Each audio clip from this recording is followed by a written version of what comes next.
School Budget and Warrant Articles, brought to you by the Newton Kingston Taxpayers Association. This year, the school budget being proposed by the Budget Committee is $1 million lower than the default budget of $34,723,000. That $1 million difference, plus all the other proposals for the district, will cost $838 in property taxes for the average Newton taxpayer and $695 increase for Kingston. It's unlikely that all the proposals will pass. Some should pass, like the contracts for the teachers and support staff, and the ADA compliance or American Disabilities Act compliance for the Swayze Gym, the school budget committee says. There are people who want to take that choice of $1 million away and force the tax increase on local taxpayers. The difference is the property tax increase could double next year between the two choices that we currently have. The chances of a no-choice budget causing the contracts and the ADA warrant article to fail are very high. The Newton Kingston Taxpayers Association, or NKTA, wants you to know the story and what can be done about it. On February 8th at 7 p.m., you can prevent this choice being taken away from happening. The school district is holding a voters' meeting where the final school budget will be decided. You have to show up to be counted. It's called the deliberative session and is the first of a two-part voting process in our towns and school district. It will be held at 7 p.m. at the high school on Danbury Road in Kingston. Parking can be a challenge. Come early. Carpool. Just come. What's going to happen is the Budget Committee will present their proposal developed over the past 10 months. In contrast, if that proposal gets defeated in March, the default budget that's $1 million higher will go into effect this July. Voters right now have a $1 million choice. But that choice can get taken away on February 8th. The voters who physically show up at the meeting get to decide what the final budget number is that will go before the voters at the polls in March. There is a very vocal group of parents who are actively campaigning to take away that choice at the deliberative session. They will show up to vote on raising the budget number for March. They can do that if they have the most people there on February 8th. They can be stopped, but you need to be there. The choice right now is $1 million. If the proposed budget for the ballots in March gets raised at the deliberative session, the choice could get cut to almost nothing. The tax differential right now is 84 cents per $1,000 of property value in Newton and 74 cents in Kingston. That is probably the most important vote for your property taxes, the one that takes place at the deliberative session February 8th. The thing is, the Budget Committee spent the last 10 months digging and found that we are spending less than what the superintendent is asking for right now. The superintendent made no new educational proposals that need funding for next year. There are some fixed cost increases, and those are covered in this proposed budget. There are some increased costs in special education needs, and those are covered. There are some staff reductions with the declining enrollments, most proposed by the administration, and a couple more by the Budget Committee. The bottom line, $1 million more is not needed. Enrollments at Sanborn increased from 1996 to 2008, and since then they've been steadily declining. The projection from research by our administration is that the enrollment decline will accelerate over the next 5 years. In past years, there have been ongoing adjustments to teacher staffing. There have been only increases in the number of administrators, however. This year's budget proposes some staff reductions in teaching positions at all levels. The Budget Committee added some recommendations to the administrative reductions, too.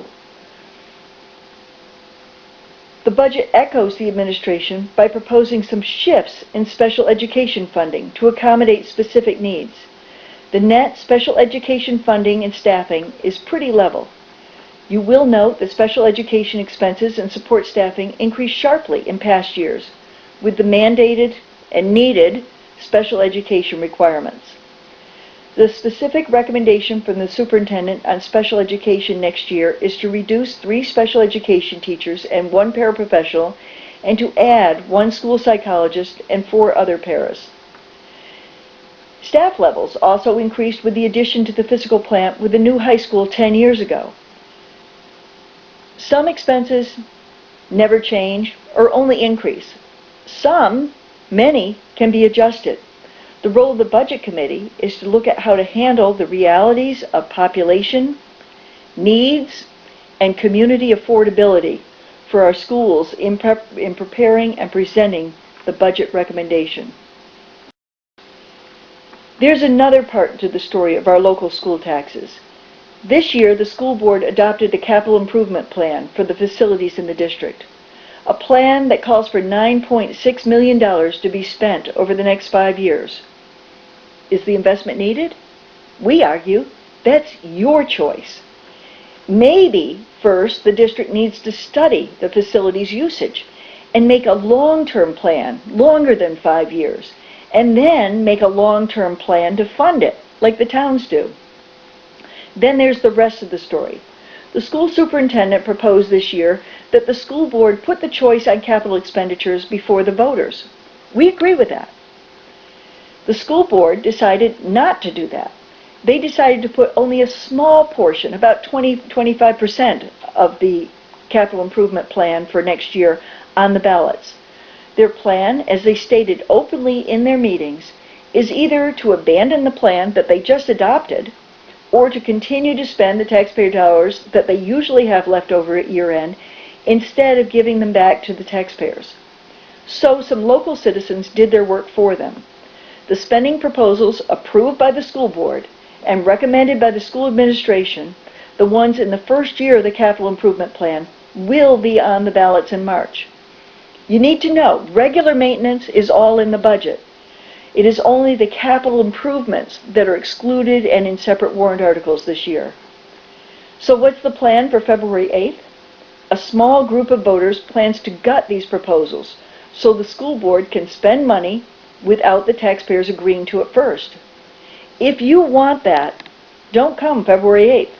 If you want to be able to say if and how your money gets spent, on the other hand, plan to show up. If they raise the budget and gut the warrants, the school board will be able to spend without your approval. The default budget will not get reset, and tax growth will not stop. As you can see here, the default budget for next year is about $1 million higher than the proposed budget. Default budgets are the same as the current budget, plus or minus contractual or one-time expenses. At the polls in March, voters choose one or the other for the coming year. In only 2 of the past 10 years, the voters have approved a higher budget at the polls. They have rejected the higher budgets year after year. But with an inflated default budget, there's been plenty of money. There's even been money left over at year-end. Some of it gets spent on extra stuff, and some gets returned. This year, with pressure from NKT and others, we got a good return. We need to reset this fat default budget. Let's dig into some of the details.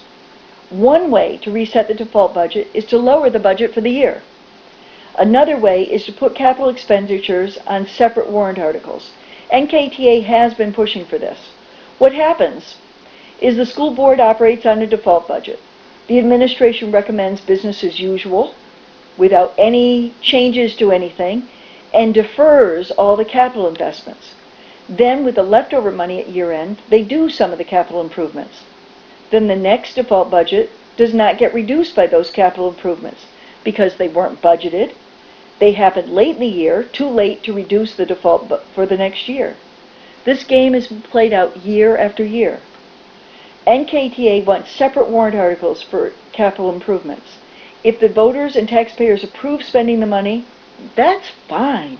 If they don't approve it, it cannot get spent, even out of the money left over at the end of the year. No means no. And what happens? Any money left over gets returned to the taxpayers as a credit for next year's taxes. This year, there are a bunch of planned capital improvements that the school board adopted.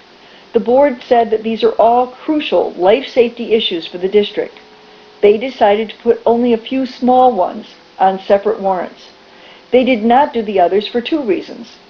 They're afraid that the voters will say no, and they said in meetings that they want to retain the flexibility to spend your money at year end rather than give you a choice. Some citizens made sure we have them on the ballots. They put on petition warrant articles for the very things the school board adopted in their CIP. Now a bunch of citizens wants to strip out the effectiveness of these warrants so the voters still don't get a choice. There are two ways they can do this. One is to reduce the warrant amount to zero. That means if it passes, no money can be spent on the items covered. Another is to reduce it to as much as $1. That means if it passes, money can be spent out of the budget like they do now. If you want choice over what gets spent, you need to vote to keep the warrants as they are now by being there on February 8th. Then vote your choices at the polls in March. There is one here that many want to see passed, the ADA compliance. Without it, the Swayze Gym and Chase Fields will close and kids will have no place for their sports, which are so good for them, research shows. The others, absolutely not, in NKTA's opinion. We need instead a long-term facilities plan with a long-term funding plan. No way are voters going to approve $9.6 million to be spent over the next 5 years on capital improvements. And that's the plan the school board adopted. Amazing, right? It's more of a wish list than a plan. The district needs a plan, not a wish list. There are other non-money warrants that will be on the ballots in March and will be presented at the deliberative in February. One is to enter into negotiations to sell the old high school campus to Kingston. Vote yes. There's nothing binding in this, and we need to make a plan for the vacant buildings. This is a big reason not to sink money into Swayze, except for ADA compliance, until negotiations are over and we figure out what we're doing with that building. Another warrant is to move the determination of the default budget to the Budget Committee. This warrant requires a 3/5 vote and came close to passing last year. The school board retains the authority to set the default if this does not pass. The school board right now spends about 10 minutes on this important budget alternative, which amounts to $34,723,000 next year. If this does not pass, the school board takes what the administration presents with very few questions and just adopts it. The default is supposed to be under local voter representation control, according to New Hampshire law, not determined by the employees of the district. The school board has a lot to do, in fairness, and it makes sense to move this responsibility to the Budget Committee. There is also a warrant article on ice hockey. This will cost very little, but many think, with the current wording of the article, that this should be rejected. They think it will become a permanent, potentially creeping cost and will set a really bad precedent. The language of the warrant may get changed to remove that risk at the deliberative and open up funding of ice hockey. Another couple of warrants are negotiated staff contracts. The base pay for this staff are in the budget, but the raises are additional since they have to be approved by the voters. Staffing right now is 71% of the total budget, and the contracts cover raises for the teachers, called the professional staff, and for the support staff. The raises being proposed are almost $575,000 and really should get passed. It's actually costly to the district in many ways when contracts don't get passed. These staff contracts are discussed at the February deliberative, but voters take no action on them until the polling at the booth in March. Let's talk about the budget, the real budget for next year. The proposal is for a $33,700,000 operating budget. You add to that $575,000 for teachers and support staff contract raises, and then the Budget Committee also recommends another $167,000 for ADA compliance to keep Swayze Gym open. That's a total proposed budget from the Budget Committee of $34,440,000. The current operating budget we're on right now is $34,600,000. The default operating budget for next year is $34,700,000, all in round numbers. Added to the default would be the teacher contracts and the ADA compliance, and if all that passed, the total would be almost $500,000. Some vocal residents are pushing for an operating budget of $34,500,000, plus the $574,000 for the teachers and support staff, plus $167,000 for Swayze Gym, plus another $161,000 for new windows at the middle school. Their total would be about $35,400,000, or about $1 million higher than the BudCom proposal. The $1 million costs about an additional $1 per thousand in taxes, or about $300 to $325 for a $325,000 home. That grows again the next year, and the next, and the next. Now, if we need to spend the money, we need to. If we don't need it, but only want it, then you probably want to keep your $300. It's your choice to determine the wants versus the needs at the polls in March. In February, on February 8th, you preserve your choice and that of your fellow community members. If all the proposed warrants pass and the lower budget gets raised, the total average tax impact can be over $800 in Newton and almost $700 in Kingston.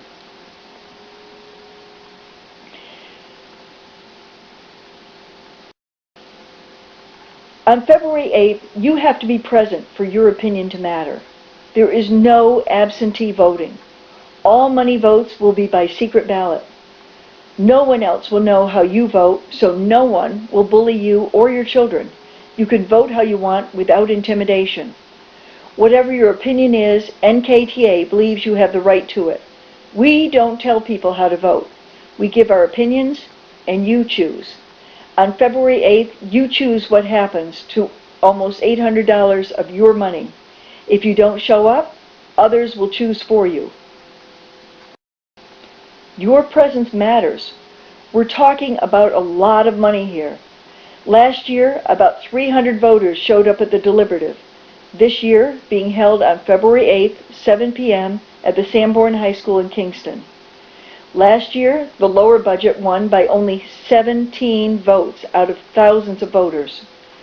Think your vote can make a difference this year? You bet. Then, plan to vote again on March 14th. That's when you go to the polls and vote on the budget, the warrants, the town budget and warrants, including the fire station in Newton and roads in Kingston. You also elect the people who represent you in the towns and in the schools. This vote can be absentee. If you're not registered, please go to Town Hall and get registered. This has been brought to you by the Newton Kingston Taxpayers Association. To learn more about us, see our website and or Facebook page. To join or support us, please mail in or use PayPal. The annual membership fee is only $20 per family. Thanks for listening. An informed voting community is the core of democracy.